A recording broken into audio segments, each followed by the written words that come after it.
Yeah, so the last speaker of the conference is Nilanjana Datta from the other Cambridge. The title of her talk, Universal Proofs of Entropic Continuity Bounds via Majorization Flows or Flow. Right?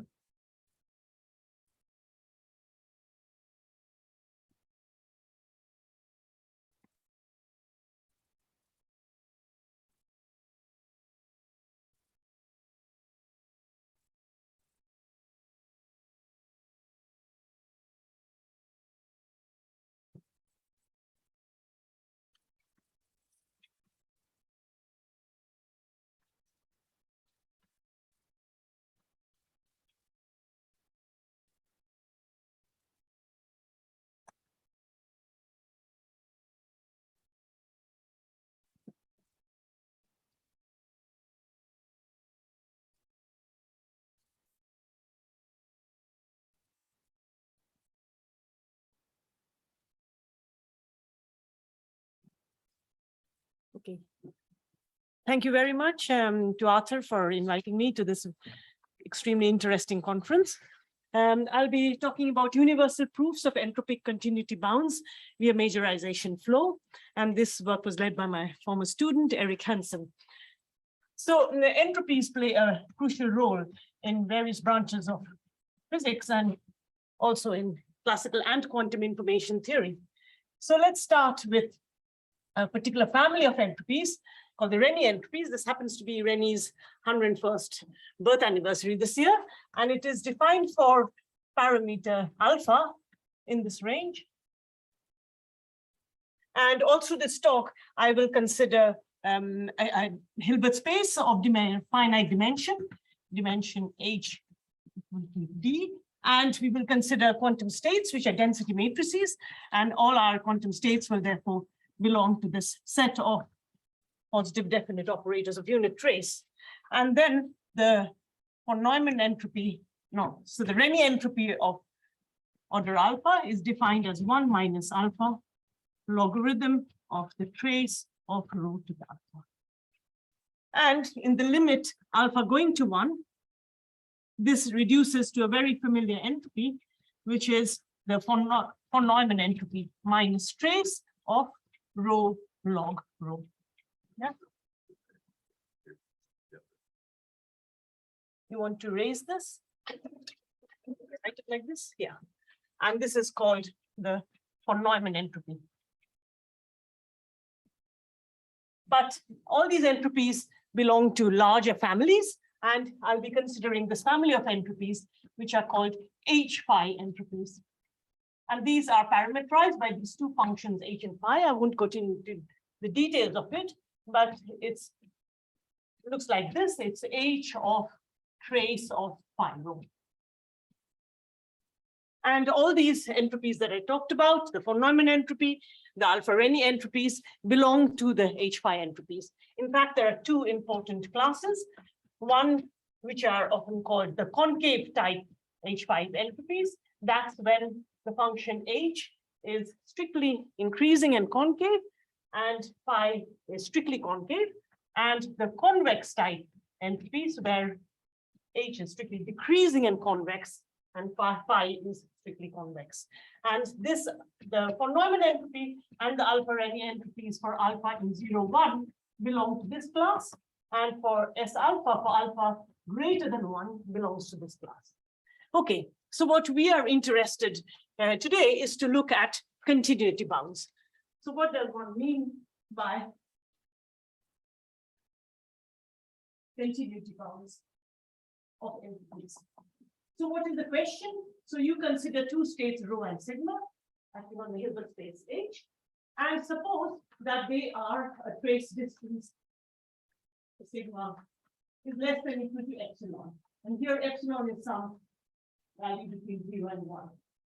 And the question that we're interested in is, if the states are closed, then how close are their entropies? I just use the generic F to denote the entropy reciprocal. So a bound on this point of this sort is called a continuity bound. Okay, let us look at this relation.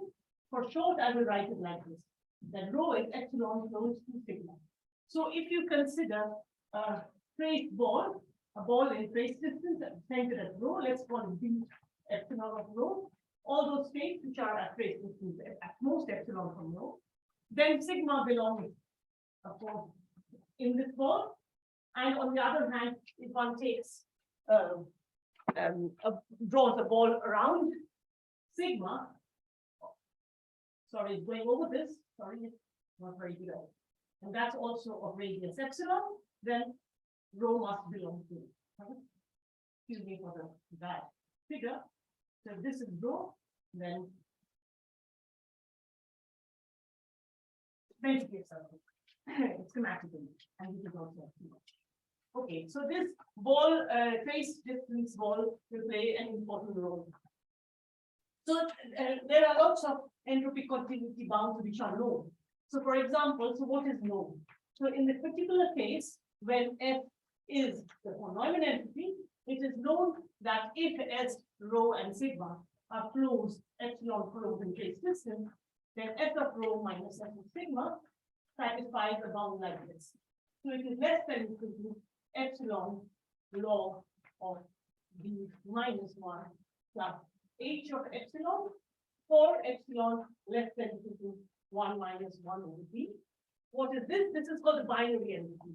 So this is just equal to minus epsilon log epsilon minus 1 minus epsilon log 1 minus epsilon. And for the other regime, this is just equal to log b. So this was found by Augenaert and Farnitz, and it's often called the Augenaert-Farnitz inequality.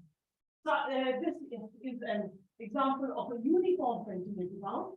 Uniform in the sense that it only depends on the parameter epsilon and the dimension g, and not on the particular state rho and sigma. And it can also be proved to be tight. That means this equality is achieved. So Augenaert also found a tight uniform continuity bound for the Renyi entropy for alpha belonging to 0 and 1. But for alpha greater than 1, the existing bounds are far from optimal. So what do we want to do? We would want to, if I would know how to manipulate this board, we want to find a universal method of obtaining all the known continuity bounds, and also find novel bounds or an improved bounds for this situation when alpha is greater than 1. And the method is based on the theory of majorization. So let me take a minute to just remind you what one means by majorization. It's a partial order of vectors, say x and y, they belong to Rd. Then we say x is majorized by y, which we symbolically write like this, if the following inequality holds. So xi hat is for I equal to 1 to k and I equal to 1 to k, where these just denote the entries of the vector x arranged in non-increasing order. So x1 is greater than x2, etc. And similarly for the y's. Sorry. And moreover, equality holds for k equal to d. And this inequality holds for all k between 1 and d. Note that this is a partial order.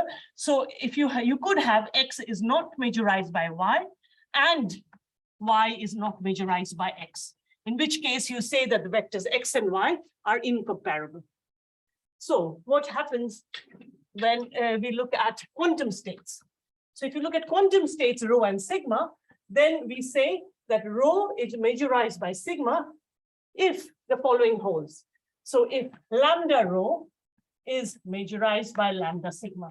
So what is lambda rho? So lambda rho is just the vector whose entries are the eigenvalues of rho. So let's call it R1 up to Rd, and lambda sigma to be S1, S2 up to S2. Okay, so this is an if and only if condition. And once again, rho need not, we could have that rho is not majorized by sigma and sigma is not majorized by rho, in which case these two states are said to be incomparable in majorization order. And why that's important, you'll see in a minute. But before I go on, let me talk about a particular class of functions which are very important in the context of majorization. So in this case, we are considering functions from the set of density matrices to the reals, such that if rho is majorized by sigma, then that implies that f of rho is greater than or equal to f of sigma. And let me just mention that all these H pi entropies are R-Schur concave. So they satisfy this property.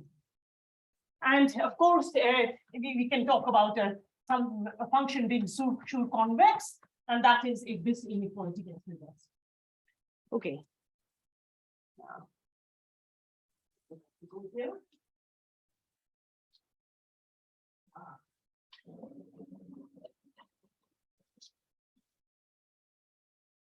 Right. And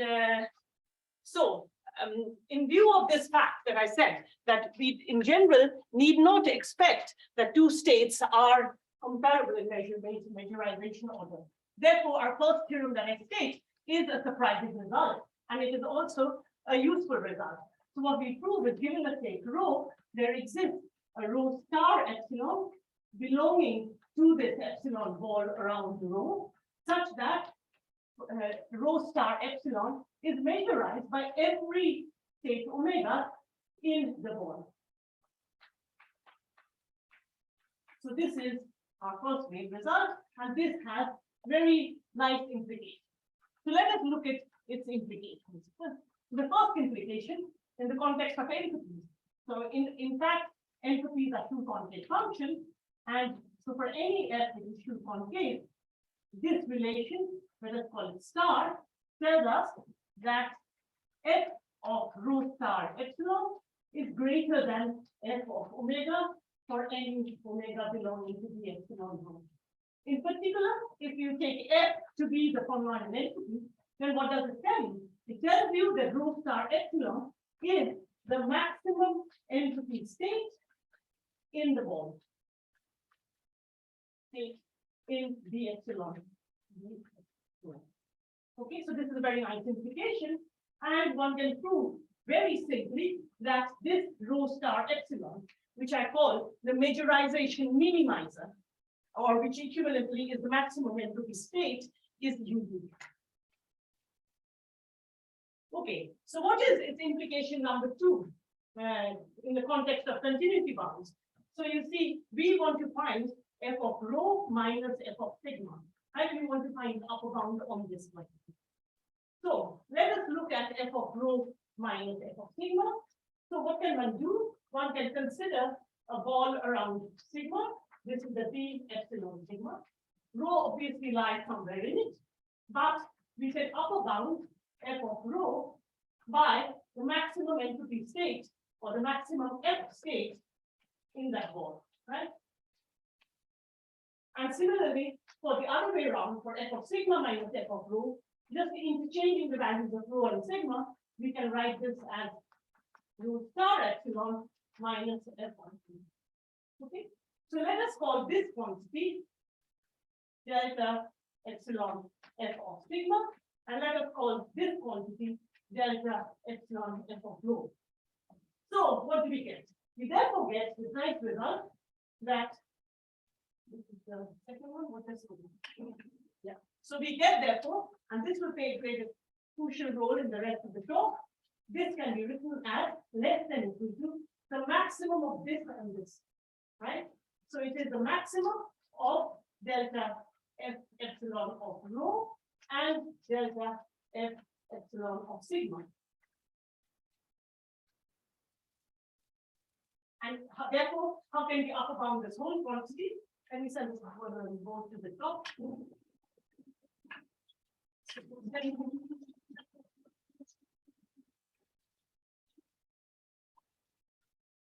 Yeah.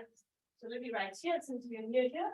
So this will be our crucial thing, that f of rho minus f of sigma can therefore be upper bounded by the supremum over all states in the of H of this quantity delta epsilon F of rho, where delta epsilon F of rho is just the F computed on this majorization minimizer state and F of rho. So this will be the crucial thing. And why does this help finding continuity bounds? Because now if you find a uniform bound on this, that will give us immediately a uniform continuity bound. So the question is finding this rho star epsilon. So we prove actually a very general theorem which finds necessary and sufficient conditions for a state inside that epsilon-ball to maximize the function in a large class of functions. But I thought instead of telling you what the theorem is, let me tell you the properties that we find of this quantity. And then let me tell you that through some figures. So this, say, is our field epsilon of rho, and this is our rho. So the term tells us that, firstly, if I denote by tau the completely mixed state, whose eigenvalue distribution is a uniform distribution. So if this tau belongs to the ball, then it is the rho star epsilon. This is the first thing. And else, if it does not belong to the ball, then the theorem tells us that if this is rho, and this is the epsilon rho, and say tau lies outside the ball, then it tells us that optimizing the majorization minimum lies on the boundary, and it saturates the final inequality of these two. And this immediately tells you that rho and rho star epsilon commute, because it's a convex combination of something proportional to the identity and rho. So one can compute rho star epsilon explicitly, but instead of doing that, let me give you the intuition behind it. So the intuition is the following. So if you look at just the spectrum of rho, okay? So how do you construct rho star epsilon from it? Now we know that rho star epsilon is a maximum entropy state in the ball. Now, if the state was not restricted to be inside the ball, then the maximum entropy state is the one which is the completely mixed state, the uniform eigenvalue the distribution.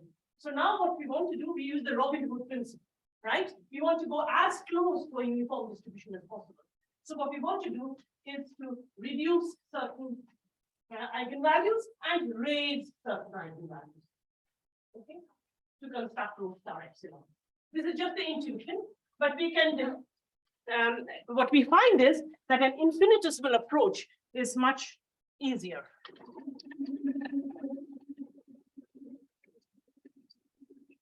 So what we can do is that for epsilon small enough, and I can tell you precisely what I mean by small enough, what one finds is such a relation. Let me write the relation and then tell you what these quantities are. Is epsilon L of R. So for what we show, let me tell you intuitively, that for epsilon small enough, you just need to lower the largest eigenvalue and increase the smallest eigenvalue. So what are these R and R star epsilon? R is just the eigenvalue vector of rho, and R star epsilon is just the eigenvalue vector of rho star epsilon. And this is how they are related. And L is a quantity which depends only on the largest. So if R is the eigenvalue vector, R1 to Rd, and let its largest eigenvalue be R plus, and the smallest be R minus, then you can show that L minus has a very simple expression depending only on this largest and smallest eigenvalues. Okay. Okay, so this, what one shows, therefore, for epsilon small enough, we have now, you see, implicitly gone over to the classical picture, right? So we have made a quantum to classical transition. And this is meaningful because, why is it meaningful? Because a majorization relation between two quantum states is equivalent to majorization relation between its probability eigenvalue vectors, which are nothing else but probability vectors in a d-dimensional probability simplex. And also what you can show is that rho is epsilon close to sigma in trace distance implies that, or let's say in this case, rho star epsilon, because that's the quantity we're interested in, and that belongs to the ball of R rho, around rho. So that implies that R is epsilon close in total variation distance to R star epsilon. Okay, so let us use this relation. And now let us introduce this idea that I called, which plays the main role, which is called majorization flow. So what we can prove is that if we consider the map, let us consider the map M epsilon. It takes R, which is the probability vector, and PD, which is the d-dimensional probability simplex, to R star epsilon. Then this M epsilon has the following properties. So firstly, M0 is identity, and M epsilon 1 plus epsilon 2 is M epsilon 1 composed with epsilon 2. So as you saw in Marius's talk, in the last talk, this is just the semi-group property. So it is a semi-group, but it is a non-linear semi-group. And it has another interesting property. So M epsilon R is R star epsilon, yeah, which is the eigenvalue vector of this majorization minimizer. And another thing that you find is that if the vector R is majorized by a vector, say X, then M epsilon preserves this majorization order, M epsilon of X. This will also play an important role in the last bit of my talk.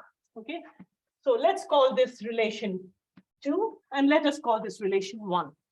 So using these relation 1 and 2, we can get something very, very interesting. So what we get is, what do I have to send up?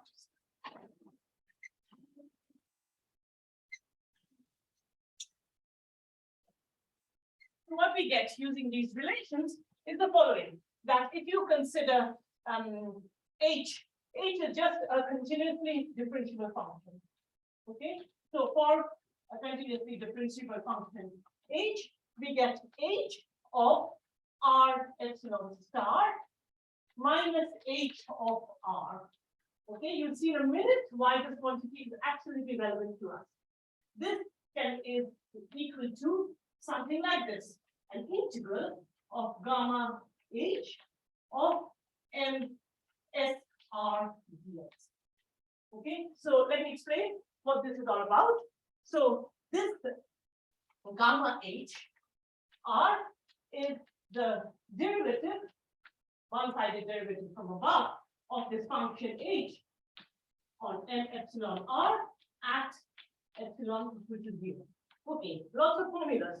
Now let me give you the intuition. What's going on? So what's going on? So this M epsilon for epsilon greater than 0 is what we call majorization flow. So let me give you a meaning. So M epsilon R for epsilon, or let's call it even T, just a parameter, right? For T between 0 and 1. Then of course we can consider to be the path of majorization flow in the ball around R. Starting from R. Yeah. So this is the path along which the majorization order of the probability vector decreases as quickly as possible. And what we can find is what is this gamma H for a function H. It is the derivative of the function along that path. And by analyzing this derivative, we immediately get continuity bounds that we are interested in. Why? Now I have just come to an arbitrary H, but if you look up in the board above you, that's the crucial board, which was probably this one. We want to get a supremum of this delta epsilon F quantity. So how is the delta epsilon F related to, how is F related to H? That is the question. Okay, so I have one more board here, and that will be my last board. And if I can.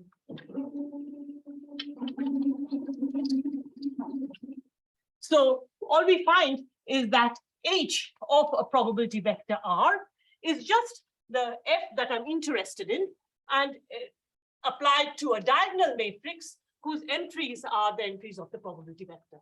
This was defined going from states to R, and this is going from reals to reals. Okay, so that what one can show is we wanted to find a uniform upper bound on this quantity. That would give us a continuity bound based on the board, second board from the top, from the bottom. So this is equal to epsilon H of R. where this is the probability vector of rho. And this is exactly what we got an expression for, because this is H of R star epsilon minus H of R, right? And we have an expression of that sitting right here, H of R star epsilon minus H of R, right? So we have this, if you can't see this, right? Let me write it here. This is equal to gamma H of integral between 0 to epsilon of ms r ds. Now, now you see, now we have two steps to give us two classes of continuity proofs. So let's write it as H of epsilon. So you just want upper bounds on this, yeah, uniform bounds on this. So class 1 of H phi entropies, like the von Neumann entropy, like the Renyi entropy for order alpha between 0 and 1. You can prove here that for this class, gamma H is sure convex. Okay. So this is, for example, for S and for S alpha, for alpha between 0 and 1. And what does this immediately imply? This immediately implies that this is also sure convex. And why is that true?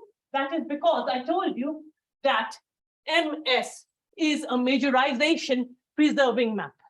Where do we have that? Here, the little bit of the board that you can see. That is this majorization preserving map.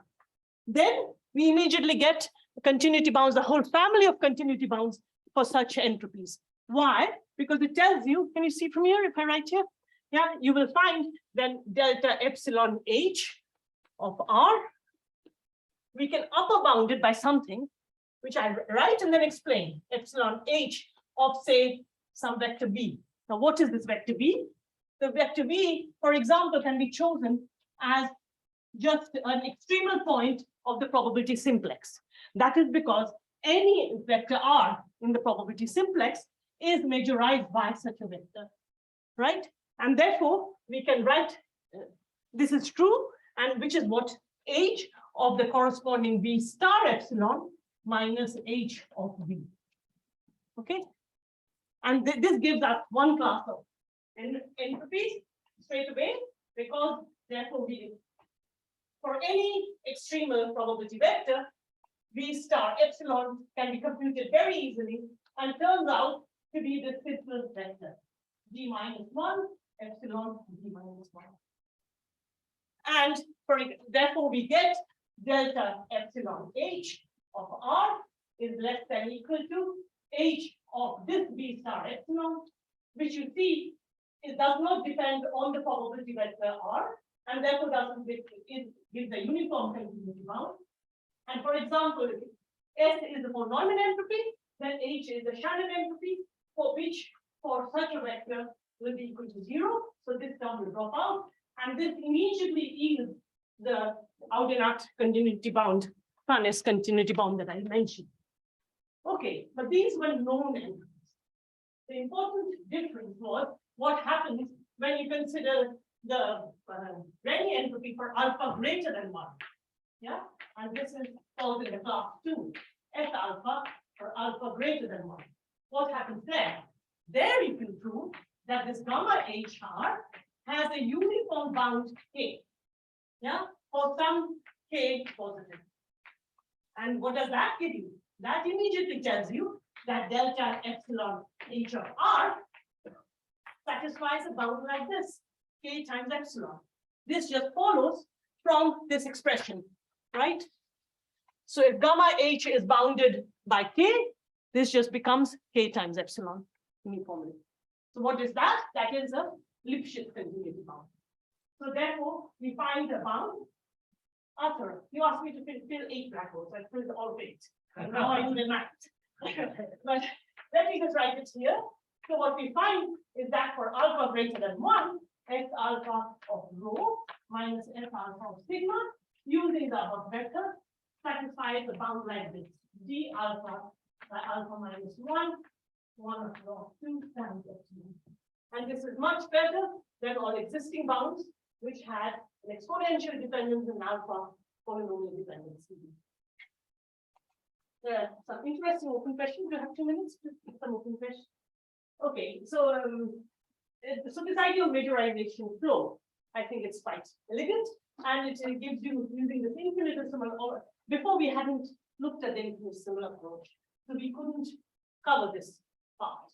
But now it gives us these really universal proofs of continuity bounds of either class of these huge class of entropies. So there are some very interesting open questions. Where shall I write them? Let me bring down the top board and bring up this one.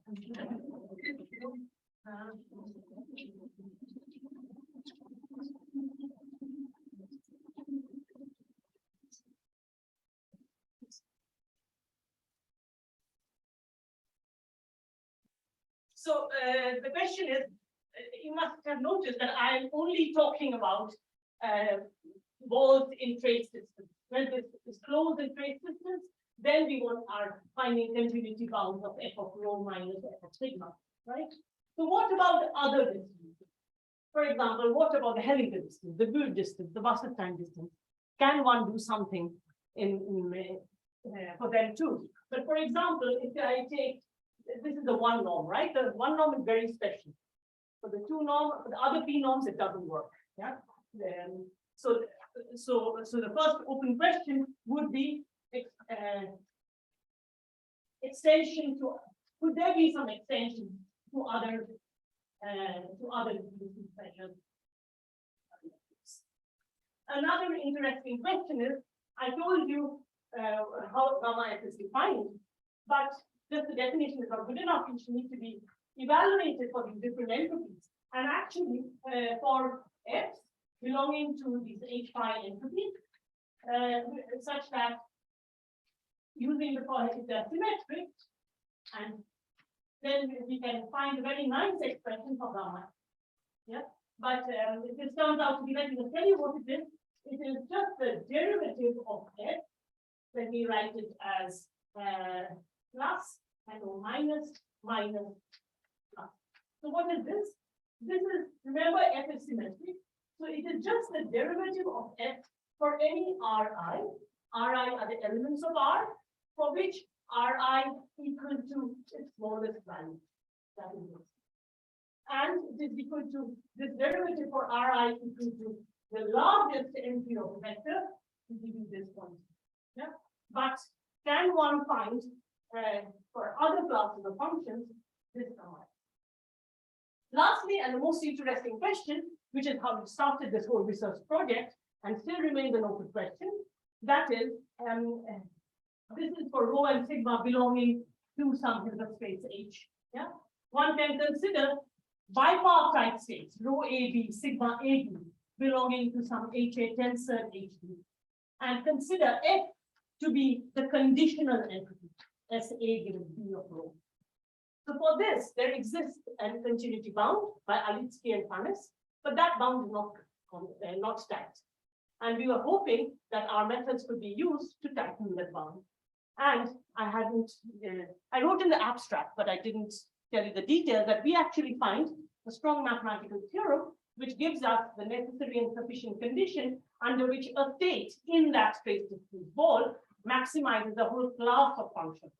And that class of functions includes conditional entropy.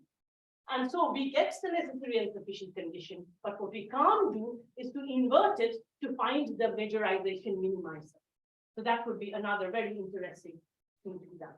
And there are other problems, but thank you for your attention.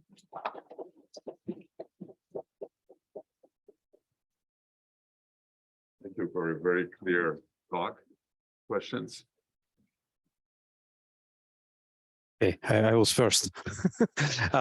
Nilanjana, super exciting talk. Thanks so much. So one comment I had is, so you consider the majorization, right, for a pair of, let me call it distributions, only for classical case, right? Right. So now, there was a notion introduced. You can also introduce a notion for, let's say you have two distributions, P1, P0, and Q1, Q0, right? Now you can say that one pair majorizes another pair if, yes, if like, you know, there is some kind of version for this, right? And then basically it means that hypothesis testing problem P1 versus P0 is somehow harder than Q1 versus Q0.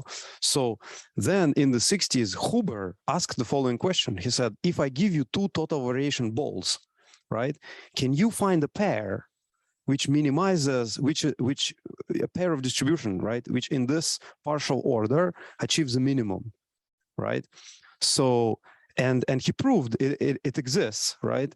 Now, your case of majorization corresponds to fixing one of the distributions in each pair to be a uniform distribution, right? So then okay. Yes, so right, so like you're just basically in the Huber language, I mean, Huber found the minimizing pair inside two TV balls, right? But you fix one TV ball to be just a point, right?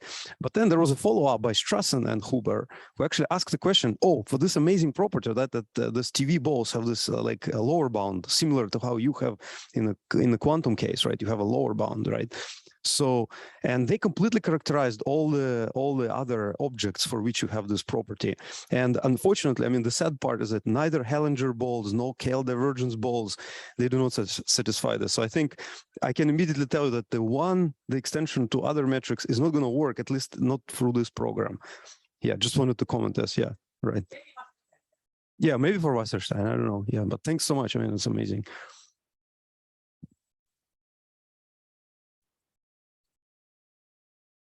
Yeah, very visible from here. Wonderful. Did you try relative entropy in this thing? I would love to see something for relative entropy. Yes, if you could do that, we could do conditional entropy. But yeah, that's the point. We are at a place where we can get a relation like this, you know, this necessary and sufficient condition for the relative entropy. But I can tell you more. It has got to do something with the Gateaux gradient. So we can't invert the relation in order to find this maximizing state, which we need, right, in order to then proceed to get the continuous path. Great talk. I have a very basic question about this flow.